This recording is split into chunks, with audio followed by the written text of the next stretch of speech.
சிறகடிக்க ஆசை சீரியல் நாளைக்கான பிரமா பார்த்தீங்கன்னா ரோஹிணி பற்றின உண்மை இப்போ எல்லாருக்குமே தெரிய வருது. கிருஷ் படிக்கிற ஸ்கூலுக்கு முத்து மீனாவும் கிருஷை கூட்டிகிட்டு வராங்க. அவங்களுடைய கார்டின் யாருன்னு சொல்லிட்டு கேட்குறாங்க. அப்போ மகேஸ்வரி வந்து நிற்கிறாங்க. அதை பார்த்துட்டு மீனா பயங்கரமாக ஷாக் ஆகிறாங்க.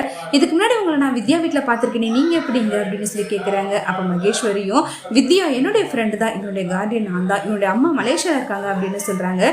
இதை கேட்டதுமே மீனாவுக்கு பயங்கர ஷாக் ஆகிறாங்க. அப்போ மீனா முத்துக்கிட்ட கண்டிப்பாக ரோஹிணிக்கு கிருஷை பற்றி கண்டிப்பாக தெரிஞ்சிருக்கணும்ல, இவங்களுடைய ஃப்ரெண்டு தானே ரோஹிணி, அப்ப எதுக்காக ரோஹிணி எதுவுமே தெரியாத மாதிரி நடிக்கிறாங்க, எனக்கு என்னவோ பயங்கரமா சந்தேகமா இருக்குங்க, கண்டிப்பா கிருஷோடைய அம்மா ரோஹிணி தானே நான் சந்தேகப்படுறேன் அப்படின்னு மீனா சொல்றாங்க. இதை கேட்டு முத்துவும் ஆமா எனக்கும் அதை தான் தோணுது, அப்ப ரோஹிணிக்கும் கண்டிப்பா கிருஷுக்கும் ஏதோ சம்மந்தம் இருக்கு, அதுக்கான உண்மையை நம்ம ரோஹிணியை கேட்டு தெரிஞ்சுக்கலாம்னு சொல்லிட்டு ரோஹிணியை பார்த்து கேட்கறதுக்காக முத்து மீனாவும் போறாங்க. அப்ப மீனா ரோஹிணி கிட்ட உண்மையை சொல்லுங்க ரோஹிணி, கண்டிப்பா வித்யாவுக்கும் மகேஸ்வரிக்கும் கிருஷ்ண பத்தி நல்லாவே தெரிஞ்சிருக்கணும், உங்களுக்கு எப்படி தெரியாம இருக்கும், அப்ப இதனால வரைக்கும் எதுக்காக கிருஷ்ண பத்தி தெரியாத மாதிரி நடிச்சிங்க அப்படின்னு சொல்லிட்டு கேள்வி மேலே கேள்வி கேட்குறாங்க.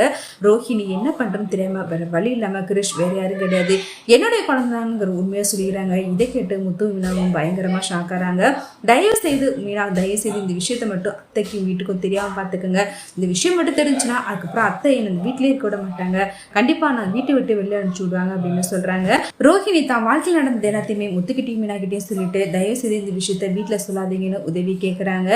ரோஹிணியுடைய வாழ்க்கையில் நடந்ததை கேட்டு முத்து மீனாவும் பயங்கரமாக ஷாக் ஆகிறாங்க. மீனா உங்கள் வாழ்க்கையில் இவ்வளோ பெரிய விஷயம் நடந்திருக்கு, அது எதுக்காக அவங்க உண்மையை வீட்டில் சொல்லாமல் இருக்கீங்க, அந்த உண்மையை சொல்லியிருந்தீங்கன்னா இவ்வளோ தூரம் தப்பு செய்ய வேண்டிய அவசியம் இல்லைன்னு சொல்லிட்டு புரிய வைக்கிறாங்க.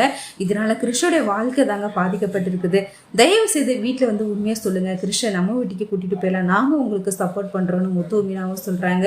ஆனால் ரோஹிணி ரொம்பவே கெஞ்சி கேட்டுக்கிறாங்க, தயவு செய்து இந்த உண்மை இப்போ தெரிஞ்சிச்சுன்னா கண்டிப்பாக அத்தைனை ஏற்றுக்க மாட்டாங்க, மனோஜும் அதை ஏற்றுக்க மாட்டான், அந்த மனநிலைமையில் அவன் இல்லைன்னு சொல்லி புரிய வைக்கிறாங்க. முத்துவும் மீனாவும் ரோஹிணிக்கு சப்போர்ட் பண்றாங்க.